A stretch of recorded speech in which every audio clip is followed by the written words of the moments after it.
Yes. तो कितना अर्सा हो गया माशाल्लाह स्कूल को? सर ये 8 साल हो गए हैं इसको।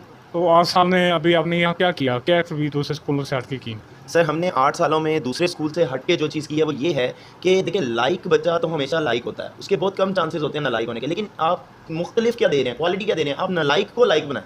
स्कूल दूसरे स्कूलों से मुनफरिद तब होता है जब आप नालायक बच्चे को लाइक बनाते हैं, ना कि लाइक बच्चे को आगे लाइक को इंकरेज करे जा रहे हैं आप।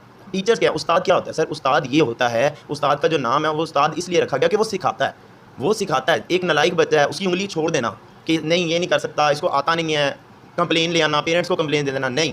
सर उस्ताद नाम है, उस्ताद का मतलब है कि अगर वो नालायक है तो उसको सिखाया जाए, तभी आपका स्कूल दूसरे स्कूलों से डिफरेंट कहलाएगा, तभी आपका स्कूल मुख्तलिफ होगा कि आप पेरेंट्स को कुछ डिफरेंट चीज़ दिखाएंगे। आप उनके नालायक बच्चे को लाइक बना देंगे तभी वो पेरेंट्स कहेंगे कि हाँ यार ये है क्वालिटी एजुकेशन। नॉट कि आपका बच्चा जो है वो मतलब सुबह सुबह उठ के तैयार हो रहा है और अपने लंच के अंदर अपने लंच बॉक्स आप उसको तैयार करके दे रहे हैं, नगेट्स डाल के दे रहे हैं, ये डाल के दे रहे हैं, ये क्वालिटी एजुकेशन या ये ग्रूमिंग नहीं है। ग्रूमिंग जो है वो हमेशा बच्चे की जो ग्रूमिंग है ना वो उसके स्कूल से नहीं, उसकी पर्सनैलिटी से और उसकी बातचीत से, उसकी तालीम से होती है। तो डिफरेंट तो यही चीज़ है, मैं यही कहना चाहूँगा। जो डिफरेंस है, आपने डिफरेंस का पूछा है, तो डिफरेंस हमारे और दूसरे स्कूलों में यही है कि हम नालायकों पे तवज्जो देते, हम नालायकों को आगे लेके आते। तो मेरे भाई इस हवाले से वालिदैन आपसे क्या ताउन करते हैं? ये आपने बड़ी अच्छी बात पूछी है, मेरे दिल की एक बात आपने पूछी कि वालिदैन। सर वालिदैन से मेरी एक छोटी सी शिकायत है कि वालिदैन जो हैं वो क्यों अपने बच्चों की तालीम पे क्यों तवज्जो नहीं देते। एक बच्चे को स्कूल डाल दिया, जब उनको बुलाया गया तो आगे से ये आंसर दे देना कि हमने तो बच्चा आप पे छोड़ दिया, हमने तो बच्चा आप पे छोड़ दिया। ये आंसर नहीं होता। आपने बच्चे देखे, गाड़ी है वो 2 पहियों पे चलती है, उसका एक टायर बस्ट हो जाए, पंचर हो जाए तो गाड़ी नहीं चल सकती, वो रुक जाएगी। उसको अगर आप चलाएंगे तो वो टायर फट जाएगा, वो टूट जाएगी, गाड़ी खत्म, तबाह हो जाएगी। पेरेंट्स का ये, पेरेंट्स और टीचर ये एक गाड़ी के पहिए की तरह, जब तक ये दोनों साथ नहीं ना चलेंगे तब तक बच्चा, गाड़ी जो ऊपर जो कवर है वो आप बच्चा कह लें, जो गाड़ी की बॉडी है ना वो आप बच्चा कह लें, और नीचे के टायर पेरेंट्स और टीचर कह लें।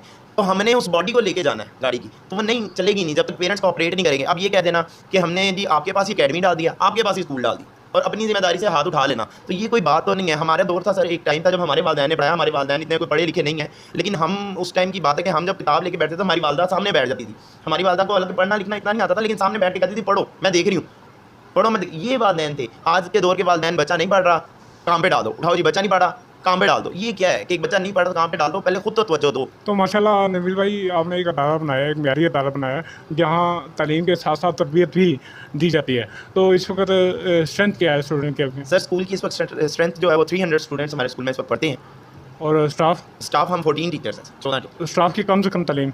सर स्टाफ की कम से कम ग्रेजुएशन और ज़्यादा से ज़्यादा मास्टर।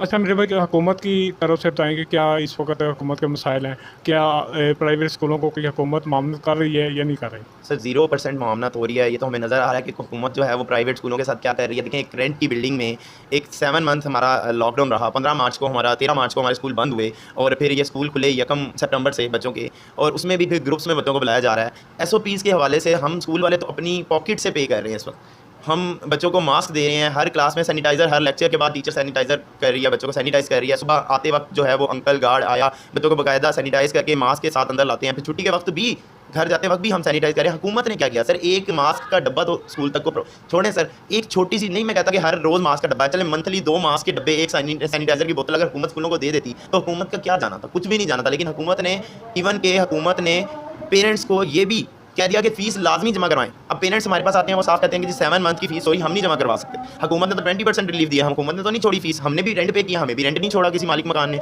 ठीक है। लेकिन हुकूमत ने कोई रिलीफ हमें, स्कूल को चलाने वाले इदारों को और जो भेजने वाले पेरेंट्स हैं उनको कोई रिलीफ नहीं दी। 20% क्या हो गया, एक अपना फ़ीस के अंदर 20% की कमी कुछ भी नहीं होता। पेरेंट्स आके साफ कह देते हैं जी हमारे पास तो देने के लिए पैसे नहीं है। हम जब उनको थोड़ा सा कहें कि नहीं जी आपने इंस्टॉलमेंट में देने, अगला स्टेप क्या होता है, बच्चा उठा लो, अगला स्टेप ये बच्चा उठा लो। फिर भी इन सब चीज़ों को हमने पीछे छोड़ते हुए हुकूमत से आगे कदम रखा। हमने क्या किया, हमने पेरेंट्स को 50% ऑफ दे दिया, 6 मंथ 7 मंथ हाफ कर दिया। हमने कहा चलें ठीक है जी, गर्मियों की छुट्टियों की फीस हमने आपको गर्मियों का काम दिया, आप गर्मियों की छुट्टियों की फीस हर साल देते हैं, बता तो नहीं आता लेकिन आप देते हैं, चलें इस दफ़ा आप यही समझ लें, आप हमें गर्मियों की